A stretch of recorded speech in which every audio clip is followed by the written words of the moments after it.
हमने इससे पहले हमने डिस्कस किया था कि पीएच क्या होता है, पीएच स्केल क्या होता है, इसके यूजेस क्या होते हैं। तो आज हम डिस्कस करेंगे some special compounds that is NaCl, NaOH, NH4Cl, sodium bicarbonate. और ये सब डिस्कस करने के बाद हम देखेंगे सोप और डिटर्जेंट क्या होते हैं, मिश्रण की फॉर्मेशन क्या होती है। इन सब के बारे में आज इस लेक्चर में हम डिस्कस करेंगे। तो चलिए स्टार्ट करते हैं। देखिए हमारा पहला कंपाउंड है NaCl। NaCl इसका केमिकल नेम क्या होता है, सोडियम क्लोराइड। हम इसको सोडियम क्लोराइड बोलते हैं और इसको कॉमन सॉल्ट भी बोलते हैं। ठीक है, कॉमन सॉल्ट मतलब जो हमारे घरों में यूज़ होता है वो वाला सॉल्ट।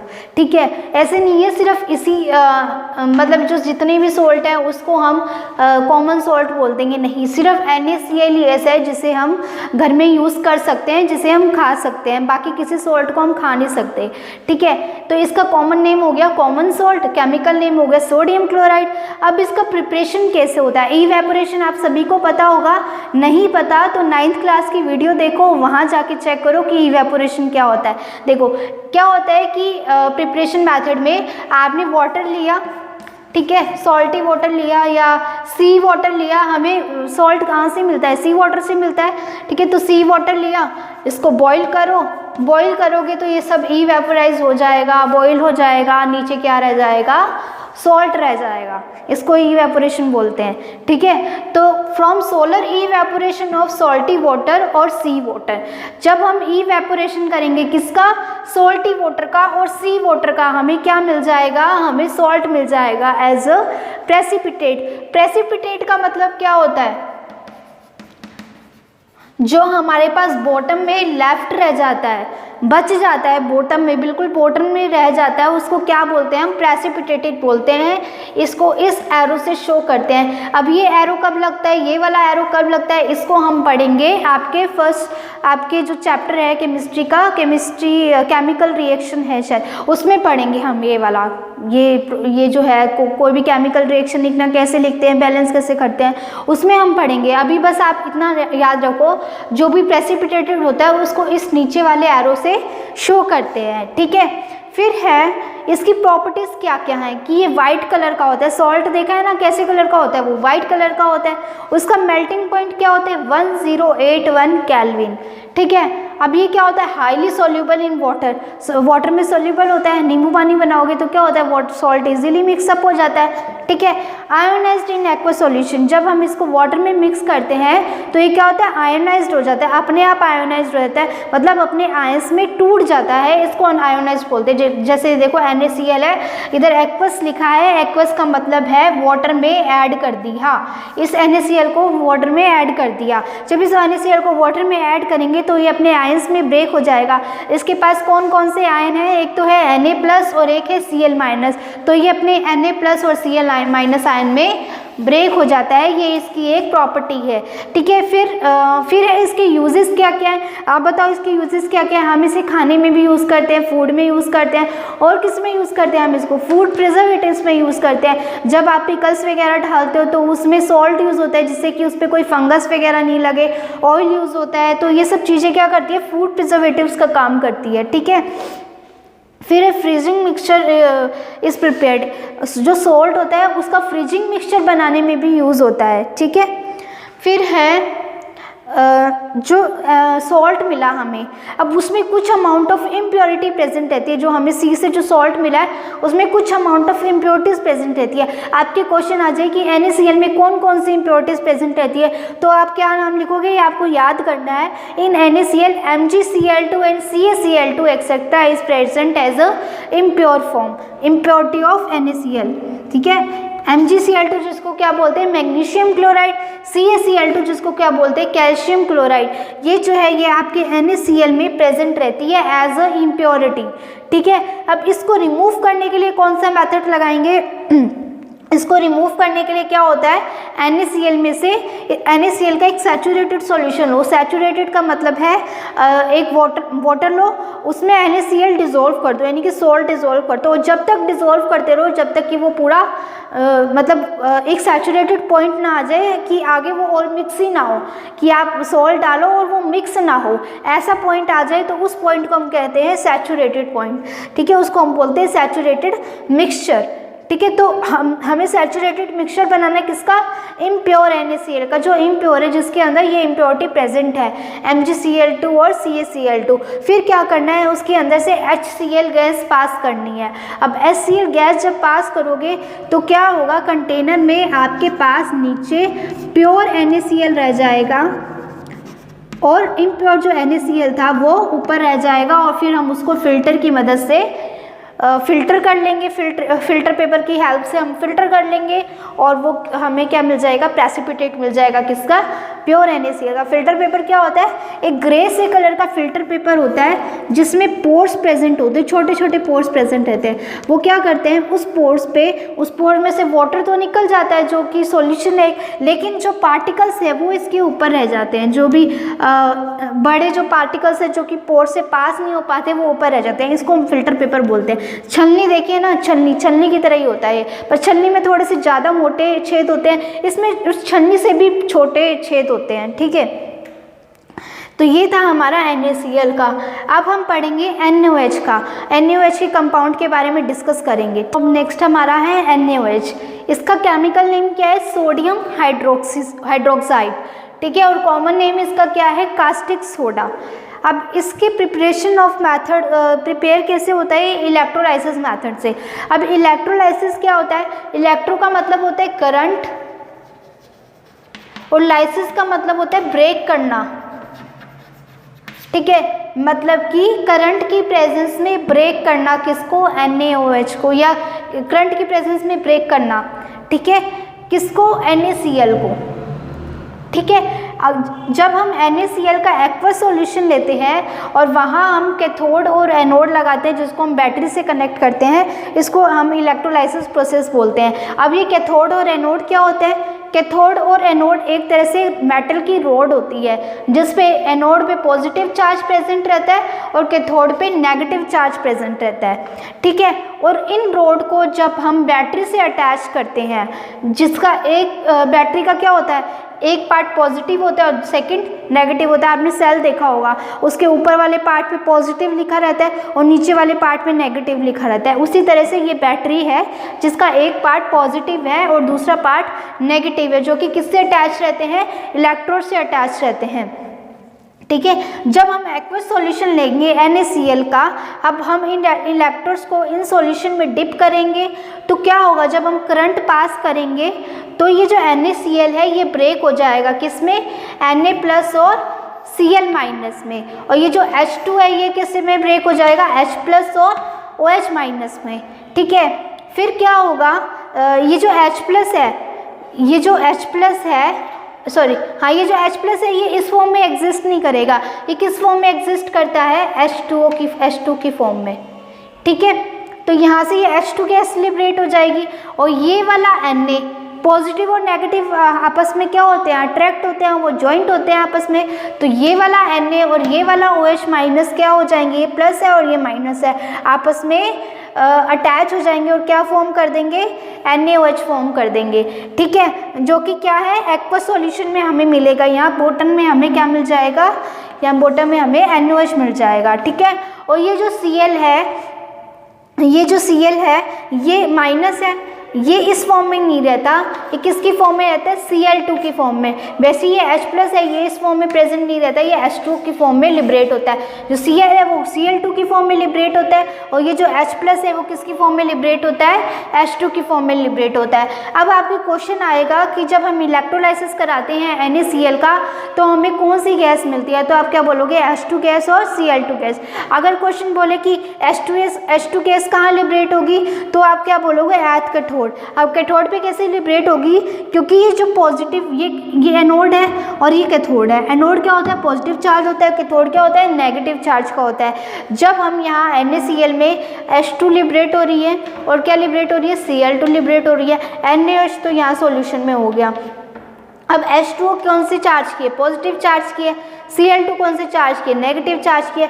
पॉजिटिव नेगेटिव आपस में अट्रैक्ट होते हैं, तो ये वाला जो पॉजिटिव है ये कौन से इलेक्ट्रोड के पास जाएगा, इस पॉजिटिव के पास जाएगा या इस नेगेटिव के पास जाएगा, इस नेगेटिव के पास जाएगा, क्योंकि पॉजिटिव नेगेटिव क्या होते हैं, इंटरैक्ट होते हैं। तो यहाँ कौन सी गैस लिबरेट हो जाएगी, इस इलेक्ट्रोड पे कौन सी गैस इकट्ठी हो जाएगी, हाइड्रोजन गैस इकट्ठी हो जाएगी। और इस वाले इलेक्ट्रोड पे कौन सी गैस जाएगी, क्लोरीन गैस जाएगी। तो इस वाले गैस पे कौन सी गैस लिबरेट हो जाएगी, क्लोरीन गैस लिबरेट हो जाएगी, क्लोरीन गैस इस पे अटैच हो जाएगी। ठीक है, तो इस तरह से हमारा इलेक्ट्रोलाइसिस होता है। अगर आपसे कोई पूछे हाइड्रोजन गैस कहाँ लिबरेट होगी, तो आप क्या बोलोगे, एट कैथोड। अगर आपसे पूछे क्लोरीन गैस कहाँ लिबरेट होगी, आप क्या बोलोगे, एट एनोड। अब इस ऊपर वाले एरो का मतलब क्या है, जैसे नीचे वाले एरो का मतलब था प्रेसिपिटेट होना, कि वो नीचे प्रेसिपिटेट हो गया, वैसे इस ऊपर वाले एरो का मतलब है गैस लिबरेट हो रही है। क्या लिबरेट हो रही है, गैस लिबरेट हो रही है। देखो गैस ऊपर जाती है ना, इसलिए ऊपर वाला एरो, और जो प्रेसिपिटेट है वो बॉटम में बनता है, इसलिए नीचे वाला एरो। ठीक है, इसलिए ये एरो लगाए हैं। ठीक है, तो ये हमारा था इसका मेथड ऑफ प्रिपरेशन। अब हम देखते हैं इसकी प्रॉपर्टीज़ क्या क्या है। ये होता है वाइट स्लीक सब्सटेंस होता है। ठीक है, सेकंड है इसका मेल्टिंग पॉइंट होता है 591 केल्विन। फिर है ये डिजोल्व इन वाटर होता है। यहाँ हमने देखा कि वाटर में डिजोल्व होता है और अपने आयंस में ब्रेक हो जाता है। किस में ब्रेक होता है, ये Na+ और OH- में ब्रेक हो जाता है ये। ठीक है, ये हाइग्रोस्कोपिक नेचर होता है। अब हाइग्रोस्कोपिक क्या होता है, जो एटमॉस्फेयर से मॉइस्चर एब्जॉर्ब कर लेता है, उसको हम हाइग्रोस्कोपिक बोलते हैं।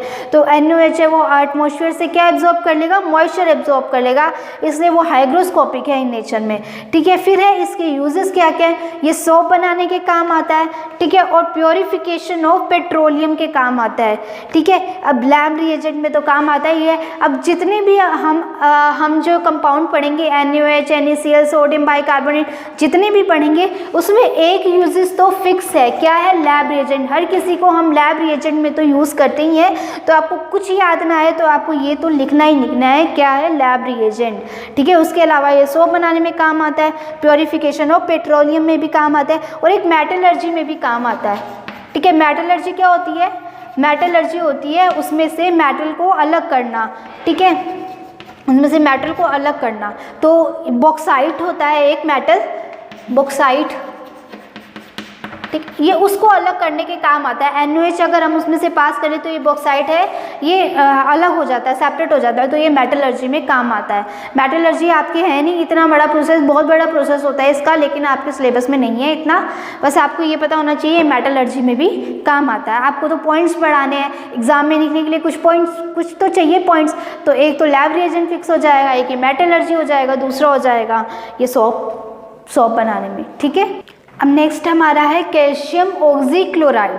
इसका कॉमन नेम क्या होता है, ब्लीचिंग पाउडर, और इसका केमिकल नेम क्या है, कैल्शियम ऑक्सीक्लोराइड। ये जो कॉमन नेम और जो केमिकल नेम मैं लिख रही हूँ, इसको आपको रट लेना है। ठीक है, कि इसको क्या बोलते हैं, इसका केमिकल नेम क्या है, इसका कॉमन नेम क्या है। ठीक है, अब इसका प्रिपरेशन कैसे होता है, जब हम कैल्शियम हाइड्रोक्साइड को, जिसको स्लेक लाइम भी बोलते हैं, उसको क्लोरीन के साथ रिएक्ट कराते हैं तो हमें क्या मिलता है, ब्लीचिंग पाउडर मिलता है प्लस वाटर मिलता है। अब ये स्लेक लाइम कैसे मिला, जो हम मार्केट से लेकर आते हैं कैल्शियम कार्बोनेट, जिसे हम लाइम भी बोलते हैं, उसको जब हम वाटर के साथ रिएक्ट कराते हैं तो हमें मिलता है CaOH का होल ट्वाइस, यानी कैल्शियम हाइड्रोक्साइड, जिसे स्लेक लाइम भी बोल सकते हैं। मतलब ये आगे वाटर में डिज़ोल्व नहीं होगा।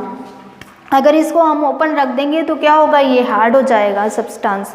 ठीक है, तो ये क्या करता है, ब्लीचिंग पाउडर का काम करता है। ब्लीचिंग मतलब कोई भी कलर सब्सटेंस है, कोई भी कलर्ड क्लॉथ है, उसका रंग उड़ा देना, उसको क्या बोलते हैं, ब्लीचिंग बोलता है। तो ये रंग उड़ाने का काम करता है, तो इसको हम ब्लीचिंग पाउडर बोलते हैं। ठीक है, प्रिपरेशन है, प्रॉपर्टीज़ है इसकी, येलो कलर का होता है ये, और विद स्ट्रॉन्ग स्मेल होती है इसकी, और सॉल्युबल होता है वाटर में। अब इसकी स्ट्रॉन्ग स्मेल क्यों आता है, क्यों आती है इसकी स्ट्रॉन्ग स्मेल, आपको एक क्वेश्चन आ जाए तो आप क्या आंसर करोगे कि ये जो है ये कंटिन्यूसली क्लोरीन रिलीज़ करता रहता है। जब हम इसको ओपन रख देते हैं ना, तो ये क्लोरीन को क्या करता रहता है, कंटिन्यूसली रिलीज़ करता रहता है, जिसकी वजह से जो स्मेल होती है वो क्लोरीन की वो बहुत स्ट्रॉन्ग होती है। और जब हम इसकी जो ब्लीचिंग पाउडर है, इसकी जो स्मेल लेंगे तो वो बहुत स्ट्रॉन्ग होती है। किसकी वजह से स्ट्रॉन्ग होती है, इस क्लोरीन की वजह से स्ट्रॉन्ग होती है। और ये क्या होता है, सॉल्युबल होता है वाटर में। फिर है रिएक्शन विद एसिड, अगर हम इसकी किसी एसिड के साथ रिएक्शन कराते हैं तो ये क्या बनाता है, कैल्शियम क्लोराइड बनाता है, CaCl2 प्लस वाटर, और क्लोरीन तो रिलीज करेगा ही क्योंकि ये तो उसकी प्रॉपर्टी है रिलीज करना। वैसे ही अगर H2SO4 के साथ रिएक्ट कराएंगे तो क्या बनेगा, calcium sulphate plus H2O plus Cl2, chlorine release करेगा। ठीक है, अब यही है, it release chlorine when kept open, ये पड़ा बड़ा क्या करता है, क्लोरीन रिलीज करता रहता है। ठीक है, फिर इसके यूजेस में क्या है, bleaching agent to bleach the clothes, कि ये किस में काम आता है, क्लोथ्स को ब्लीच करने में काम आता है, ब्लीच मतलब उसका रंग उड़ाने के काम आता है। सेकंड है प्योरिफिकेशन ऑफ वाटर, वाटर को प्योर करने के काम आता है। ठीक है, अब मैंने पिछली वीडियोस में आपको एक और सब्सटेंस ऐसा बताया था जो कि प्योरिफिकेशन ऑफ वाटर में काम आता है। अब आप कमेंट करके बताओ कि वो कौन सा था, मैं नहीं बताऊंगी। ठीक है, फिर है एज ऑक्सीडाइजिंग एजेंट, ये किस में काम आता है, ऑक्सीडाइजिंग एजेंट में भी काम आता है। और फोर्थ पॉइंट अपना फिक्स है, कौन सा है, lab reagent, as lab reagent. ठीक है, अब ये क्या करता है, ये जो CaCO2 जो ब्लीचिंग पाउडर है, ब्लीचिंग एक्शन शो करता है, मतलब रंग उड़ाने का काम करता है। अब ये रंग कैसे उड़ाता है, कैसे किसी क्लोथ का रंग उड़ जाता है, उस पर कौन सी रिएक्शन होती है जिससे उसका जो कलर है वो ब्लीच हो जाता है, उड़ जाता है। तो जो क्लोरीन है जो हमारी रिलीज होती रहती है इसमें से, ब्लीचिंग पाउडर में से, वो क्या होती है, वाटर के साथ रिएक्ट करेगी। जब वो वाटर के साथ रिएक्ट करेगी तो वो क्या बनाएगी, HCl बनाएगी, प्लस एक नेसेंट ऑक्सीजन बनाएगी। ऑक्सीजन नॉर्मली किस फॉर्म में एग्जिस्ट करता है, O2 की फॉर्म में एग्जिस्ट करता है, लेकिन जब हम इसका एक मॉलिक्यूल ऑफ ऑक्सीजन यूज करते हैं ना तो इसको हम बोलते हैं नेसेंट ऑक्सीजन। ठीक है, तो इसको बोलेंगे नेसेंट ऑक्सीजन। तो जब ये नेसेंट ऑक्सीजन किसी कलर्ड सब्सटेंस से रिएक्ट करती है तो वो उस कलर सब्सटेंस को क्या बना देती है, कलरलेस बना देती है। तो ये हमारा ब्लीचिंग एक्शन था, ये आपके एग्जाम में आ सकता है, ये explain the bleaching action of bleaching powder. ठीक है, ये इंपॉर्टेंट है। हमारा calcium sulphate dot half H2O, इसका नाम क्या है, प्लास्टर ऑफ पेरिस। इसको हम क्या बोलते हैं, कैल्शियम सल्फेट हेमीहाइड्रेट। यहाँ हेमीहाइड्रेट लिखा है, इसका मतलब है हाफ H2O को क्या बोला है, यहाँ हेमीहाइड्रेट बोला है। अब इसकी प्रिपरेशन कैसे होती है, जो कैल्शियम सल्फेट डॉट 2H2O, जो 2H2O है कैल्शियम सल्फेट के साथ, इसका नाम है जिप्सम। ठीक है, जब हम इसको 393 केल्विन पर हीट करते हैं तो हमें क्या मिलता है, कैल्शियम सल्फेट मिलता है डॉट हाफ H2O, हमें क्या मिलता है, POP मिलता है, प्लस 3 मॉलिक्यूल ऑफ वाटर मिलते हैं। ठीक है, मतलब इसको इस फिक्स टेम्परेचर पे ही हीट करना है, ना तो टेम्परेचर इससे कम होना चाहिए ना ज़्यादा होना चाहिए। अगर इससे ज़्यादा टेम्परेचर पे अगर हम हीट कर देंगे तो क्या होगा, ये जो क्रिस्टलाइन वाटर है ना, क्रिस्टलाइन वाटर मैंने पिछली वीडियो में बताया था क्या होते हैं, जो ये extra molecule of water add रहते हैं इसको हम बोलते हैं क्रिस्टलाइन वाटर। जब ये क्रिस्टलाइन वाटर जब हम इसको 393 केल्विन से ज़्यादा हीट कर देंगे तो ये सारे क्रिस्टलाइन वाटर क्या हो जाएंगे, रिमूव हो जाएंगे, और ये जो हमारा जो POP है वो क्या हो जाएगा, डेड हो जाएगा। हम इसको अब फर्दर यूज़ नहीं कर सकते, इसलिए हमें इस फिक्स टेम्परेचर पे ही जिप्सम को हीट करना है। कितने टेम्परेचर पर, 393 केल्विन टेम्परेचर पर। ठीक है, फिर है जब हम इसको वाटर के साथ मिक्स करते हैं तो ये हमें क्या देता है, हार्ड सॉलिड देता है। जो आपने देखा होगा घरों की जो सीलिंग होती है उसको बनाने में या फिर स्टैचूज बनाने में ये यूज़ होता है। जब वाटर के साथ मिक्स करते हैं, जब हम उसको जॉइंट करते हैं तो वो एक हार्ड सॉलिड बन जाता है। इसलिए इसकी प्रॉपर्टी है कि वाटर में मिक्स करने के बाद जब हम इसको एज इट इज़ छोड़ देंगे तो क्या हो जाएगा, हार्ड हो जाएगा। फिर जब कैल्शियम जब इसको ये रिएक्शन लिखी हुई है, इसको वाटर के साथ रिएक्ट करेंगे तो ये जिप्सम देगा, मतलब एक रिवर्स रिएक्शन होगी जो किस में कन्वर्ट हो जाएगा, दोबारा जिप्सम में कन्वर्ट हो जाएगा। ठीक है, वाटर में मिक्स करने पर। We should not kept open because it react with the moisture and convert into hard solid. जब हम इसको ऐसे ही ओपन रख देंगे, हमने क्या किया, इसका मिक्सचर तैयार कर लिया, अब हम सोचेंगे थोड़ा खा पी लेते हैं, ठीक है, उसके बाद हम काम करेंगे, तो क्या होगा, कुछ देर बाद आप खाना खा के वापस आओगे, आप देखोगे कि जो पूरा जो POP है वो आपका जम गया, सॉलिड बन गया, बेकार हो गया। ठीक है, तो आपका जो वो पूरा POP है वो बेकार हो जाएगा, इसलिए उसको ओपन नहीं रखना। जिस टाइम पे आपने मिक्सचर बनाया है उसी टाइम पे आपको रेडी करना है। जो भी आपको स्टैचूज वगैरह बनाने हैं उसी टाइम पे बनाने होंगे, क्योंकि कुछ देर बाद तो वो सॉलिड बन जाएगा और वो ख़राब हो जाएगा। ठीक है, ये था हमारे कुछ इसकी प्रॉपर्टीज़। अब इसकी यूजेस में क्या यूज़ होता है, जो हमारी जो ब्रॉन्ज फ्रैक्चर हो जाती है उसमें ये पीओपी यूज़ होता है, जो वॉल्स की जो सीलिंग वगैरह होती है उसको बनाने में काम आता है, स्टैचूज वगैरह बनाने में काम आता है। और थर्ड पॉइंट है जो हमारा फिक्स पॉइंट था वो क्या था, एज अ लैब रिएजेंट। ठीक है, सोडियम बाइकार्बोनेट जिसको हम लिखते हैं NaHCO3, जिसका नेम है सोडियम बाइकार्बोनेट। ठीक है, अब इसको प्रिपेयर कैसे करेंगे, NaCl लिया, वाटर लिया, कार्बन डाइऑक्साइड प्लस NH3, इन सबको जब रिएक्ट करा देंगे तो हमें क्या मिल जाएगा, सोडियम बाइकार्बोनेट, मतलब NaHCO3 प्लस NH4Cl मिलेगा। इस सोडियम बाइकार्बोनेट को क्या बोलते हैं, बेकिंग सोडा। ठीक है, अब ये रिएक्शन आपको याद रखनी है, ऐसा कुछ नहीं है कि क्यों हुआ कैसे हुआ, बस आपको ये याद रखनी है। ठीक है, एक और मेथड है इसका Na2CO3, जिसको सोडियम कार्बोनेट बोलते हैं। जब इसको कार्बन डाइऑक्साइड के साथ और प्लस वाटर के साथ रिएक्ट कराएंगे तो हमें क्या मिलेगा, बेकिंग सोडा मिलेगा। एक बात और, बेकिंग सोडा और बेकिंग पाउडर दो अलग अलग चीज़ है। ठीक है, जो बेकिंग जो पाउडर होता है वो यूज़ होता है बेकिंग सोडा के साथ।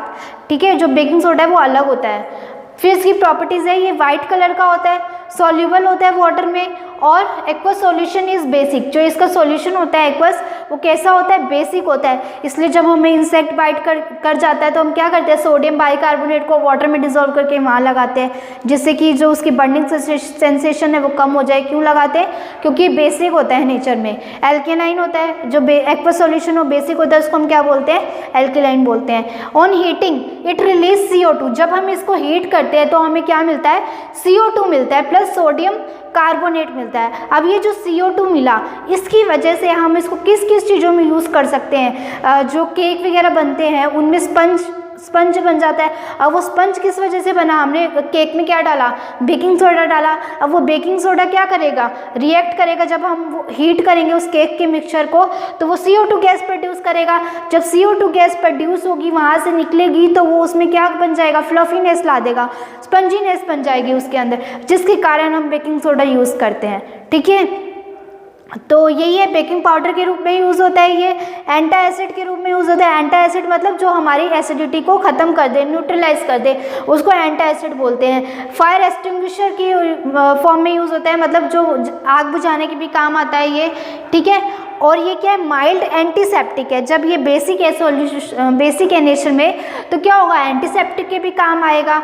ठीक है, और सोडा वाटर, जब ये CO2 रिलीज, आपने देखा होगा कोई भी सोडा वाटर है, जब आप उसको ओपन करते हो उसमें से गैस रिलीज होती है, वो गैस कौन सी होती है, CO2। तो सोडा वाटर में CO2 गैस डालने का काम कौन करता है, सोडियम बाइकार्बोनेट। उसमें क्या मिक्स होता है, सोडियम बाइकार्बोनेट।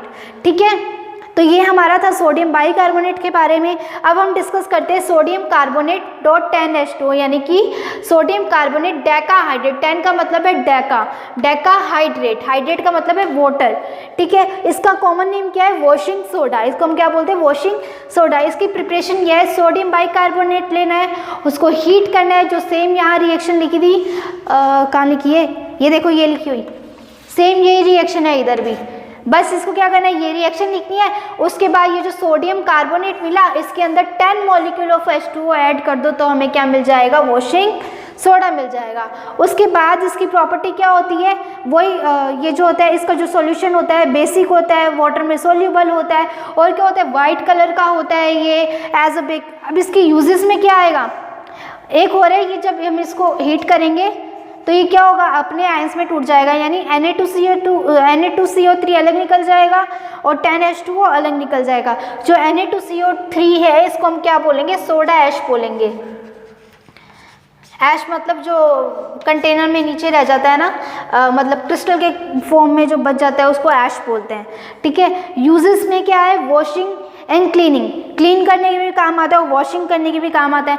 देखो कोई भी बर्तन है, पित्तल का बर्तन है, तांबे का बर्तन है, अगर वो काला पड़ जाता है तो आप क्या करना, बेकिंग सोडा लेना, उसको वाटर में मिक्स करके उसके अंदर डाल देना, उसको फिर थोड़ा ऐसे हाथ से रब करना, आप क्या देखोगे वो पूरा नया का नया मिलेगा आपको।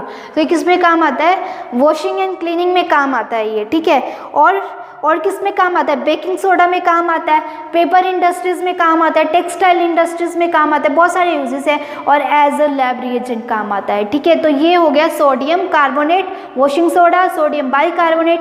अब हम देखते हैं सॉप और डिटर्जेंट क्या होते हैं। ऑयल सॉप होता है, हमने ऑयल लिया, और बेस लिया, ठीक है। अब ऑयल क्या होते हैं, फैटी एसिड्स होते हैं। ऑयल को क्या बोलते हैं, फैटी एसिड्स बोलते हैं, जो क्या कंटेन करते हैं, लॉन्ग कार्बन चेन कंटेन करते हैं, जिसकी बहुत लंबी कार्बन चेन होती है इस तरीके से, ठीक है। ये कार्बन है, ये हर ये जो जॉइंट है ना, इस पे कार्बन अटैच है।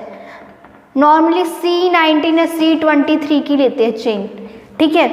तो ऑयल लिया, जब उसको बेस के साथ रिएक्ट कराया, बेस कौन सा होगा, NaOH हो सकता है या KOH हो सकता है। अगर हम NaOH बेस यूज़ करें और उसको हीट करें तो हमें सोडियम सॉल्ट की सोप मिलेगी, और अगर हम KOH यूज़ करें तो हमें पोटेशियम सॉल्ट की सोप मिलेगी, ठीक है। अब देखो यहाँ ये जो प्रोसेस है, इस प्रोसेस को क्या बोला है, सेपोनिफिकेशन बोला है, कि ऑयल और बेस को जब हम हीट करेंगे हमें सोडियम और पोटेशियम सॉल्ट की सोप मिलेगी। इस प्रोसेस को हम क्या कहेंगे, सेपोनिफिकेशन कहेंगे, ठीक है। अब सोप की डेफिनेशन क्या लिखोगे, सोडियम और potassium salt of fatty acid of long carbon chain is known as soap, ठीक है। अब देखो यहाँ एग्जांपल देखो, CH2COR, CH2COR, CH2COR, ये तो इसकी बेसिक स्ट्रक्चर होती है। अब यहाँ R की जगह कुछ भी आ सकता है, लॉन्ग कार्बन चेन है तो R की जगह कुछ भी आ सकता है यहाँ पे, ठीक है। फिर हमने क्या किया, हमने सोडियम हाइड्रोक्साइड ले लिया, जो कि क्या है, एक बेस है। अब ये कौन से सॉल्ट हो गया, सोडियम सॉल्ट हो गया,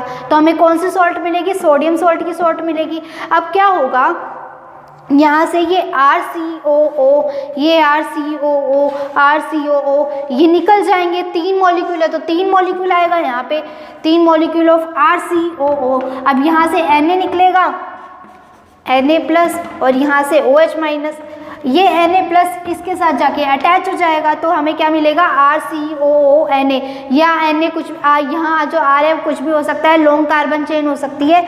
इसका नाम क्या है, सोप है। क्या है इसका नाम, सोप है। अब ये जो OH- बचा, ये किसके साथ रिएक्ट करेगा, इन CH2 के साथ जाके रिएक्ट करेगा, CH2OH, CH2OH, CH2OH, जो हमें क्या देगा, ग्लिसरॉल, जिसका नाम क्या है, ग्लिसरॉल।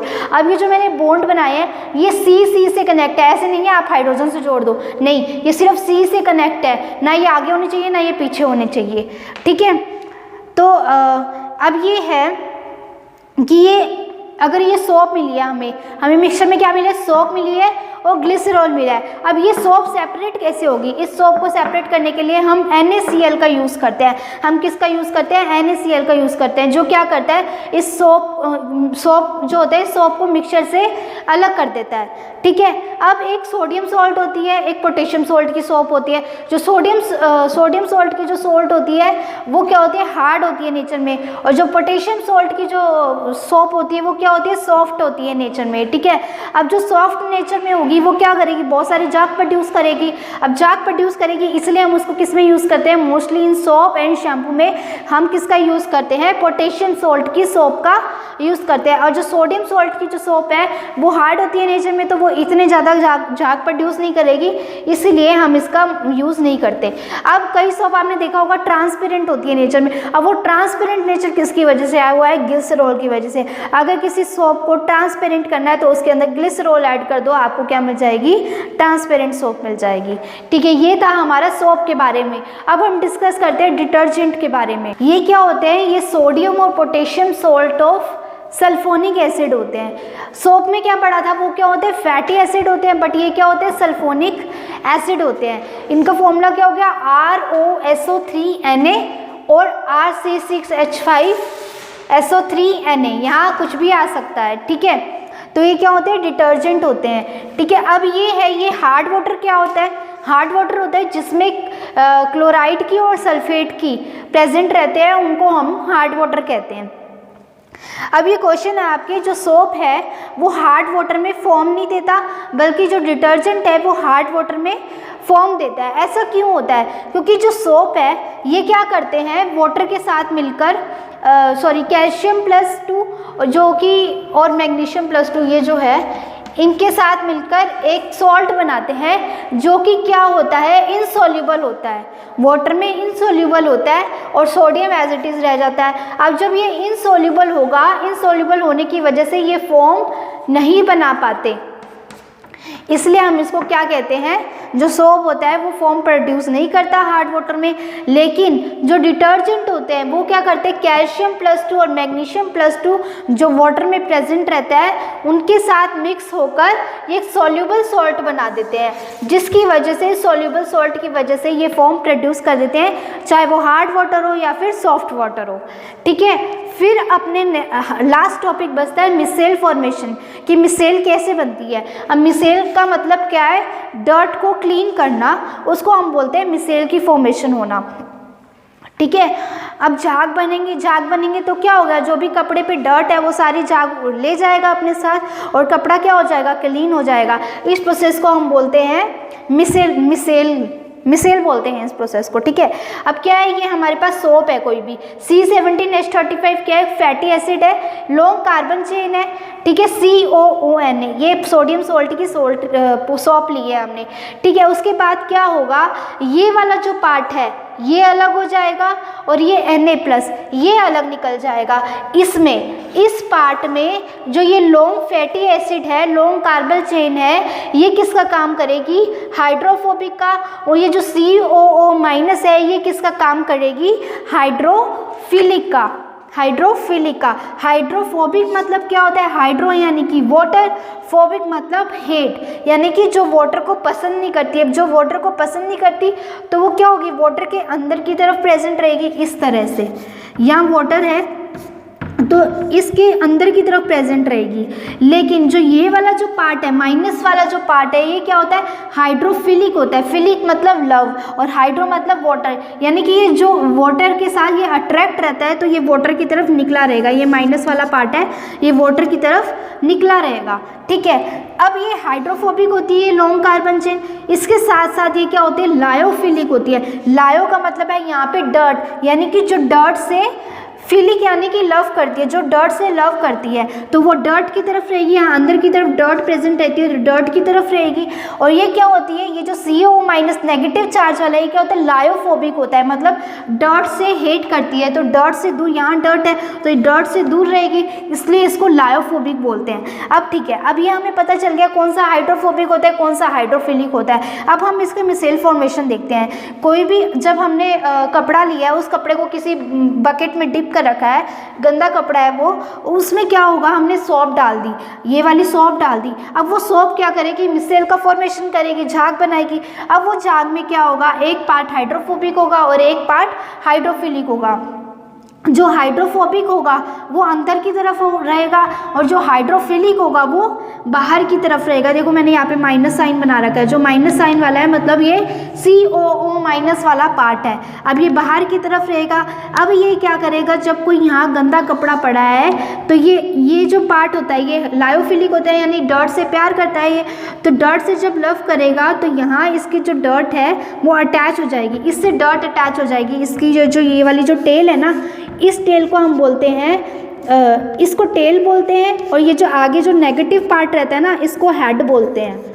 ठीक है, तो ये जो इसकी जो टेल है, ये क्या है, ये लायोफिलिक है। तो लायोफिलिक होने की वजह से डर्ट इससे अटैच हो जाएगी।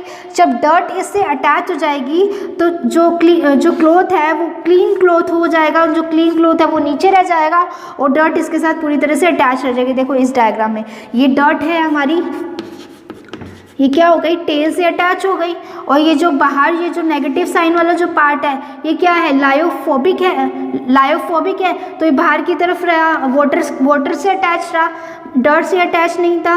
तो ये क्लीन क्लॉथ हमारा नीचे आ गया, पूरी डर्ट इसमें एब्जॉर्ब हो गई। देखो यहाँ दिखा रखा है, ये क्लॉथ है कोई, इस क्लॉथ पे डर्ट है, मिसेल फॉर्मेशन बनाई इससे। जब मिसेल फॉर्मेशन बनी तो ये जो टेल वाला पार्ट था ये डर्ट से अटैच हो गया और जो माइनस वाला पार्ट था वो वाटर से अटैच हो गया। जब हम क्लीन क्लॉथ जब हम निकाल लेंगे उसमें से, पानी में से, और पानी उसको फैला देंगे तो पानी के साथ साथ ये जो स्ट्रक्चर है पूरी ये भी निकल जाएगी और हमें क्या मिलेगा, हमें क्लीन क्लॉथ मिलेगा। अब ये नहीं है पूरे वाटर में सिर्फ ये एक ही स्ट्रक्चर है, पूरे वाटर में ऐसी बहुत सारी स्ट्रक्चर है बट वो एक दूसरे से दूर दूर है। अब वो दूर दूर क्यों है, क्योंकि देखो बाहर की तरफ क्या है, नेगेटिव साइन है। दूसरी स्ट्रक्चर होगी उसमें भी बाहर की तरफ क्या होंगे, नेगेटिव साइन प्रेजेंट होंगे, और नेगेटिव नेगेटिव आपस में क्या करते हैं, रिपेल करते हैं। जब वो रिपेल करेंगे तो वो उससे कुछ दूरी बनाकर रखेंगे, डिस्टेंस पर रहेंगे, जिससे हमारा जो क्लॉथ है वो क्लॉथ साफ हो जाता है। इसी को हम बोलते हैं मिसेल फॉर्मेशन, मिसेलाइजेशन। ठीक है, यहाँ हमारा टॉपिक ख़त्म होता है। तो आज के इस चैप्टर में हमने पढ़ा कि पीएच क्या होता है, उसकी प्रॉपर्टीज़ क्या होती है, और फिर हमने पढ़ा डिफरेंट कंपाउंड्स पढ़े, sodium bicarbonate, sodium carbonate, POP, NaCl और NaOH, ये सब पढ़े। ये आपको याद करने हैं, इसके कॉमन नेम याद करने हैं और इसके केमिकल नेम भी याद करने हैं। फिर हमने पढ़ा सोप और डिटर्जेंट के बारे में पढ़ा कि सोप क्या होते हैं, डिटर्जेंट क्या होते हैं, दोनों में डिफरेंस क्या होता है। ये जो होता है सल्फोनिक एसिड का होता है, और जो सोप होता है वो क्या होता है, फैटी एसिड का होता है। ठीक है, फिर हमने पढ़ा कि मिसेल की फॉर्मेशन कैसे होती है, उससे जो हमारा क्लॉथ है वो साफ कैसे होता है, क्लीन कैसे होता है। तो this is all about the lecture. I hope you like this video. Thank you so much. Have a nice day.